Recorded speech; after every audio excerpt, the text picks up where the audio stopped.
આપણે સૌ જાણીએ છીએ કે મતદાન કરે એની પહેલાં આપણે જ્યારે મતદાન મથકમાં પોતાનો મત આપીએ એની પહેલાં આપણી આંગળી ઉપર અવિલોપ્ય શાહીથી એક માર્ક કરવામાં આવે છે. આ જે અવિલોપ્ય શાહી છે એનો જોગવાઈ આપણને રેપ્રેઝન્ટેશન ઓફ પીપલ્સ એક્ટ 1951ની કલમ 61માં મળે છે, જેમાં એવું કહેવામાં આવ્યું છે કે બોગસ વોટિંગ ના થાય અથવા ડબલ વોટિંગ ના કરી શકે એના માટે આવી કોઈ પણ પ્રકારની શાહીનો આપણે ઉપયોગ કરી શકીશું. આ જે શાહી છે એ માત્ર ને માત્ર એક જ જગ્યાએ બને છે.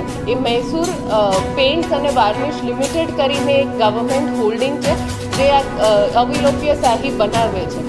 હાલના ડેટા પ્રમાણે 26 લાખથી વધારે બોટલ્સ આ જે સહીની છે એ પૂરેપૂરા ઇલેક્શન્સમાં એનો ઉપયોગ થવાનો છે.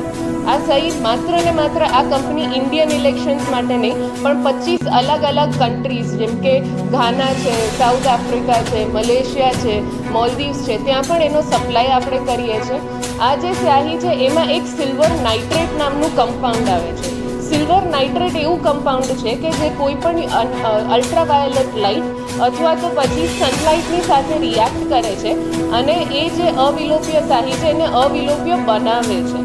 આ શાહીનો અસર લગભગ 2 અઠવાડિયાથી લઈને 4 અઠવાડિયા સુધીમાં એ તમારા હાથ ઉપરથી એનો રંગ નથી નીકળતો અને આના માટે થઈને કોઈ પણ વ્યક્તિ એક જ વાર મત આપે એના માટે થઈને આ અવિલોપ્ય શાહીનો ઉપયોગ આપણે ઇલેક્શન્સમાં કરતા હોઈએ છીએ.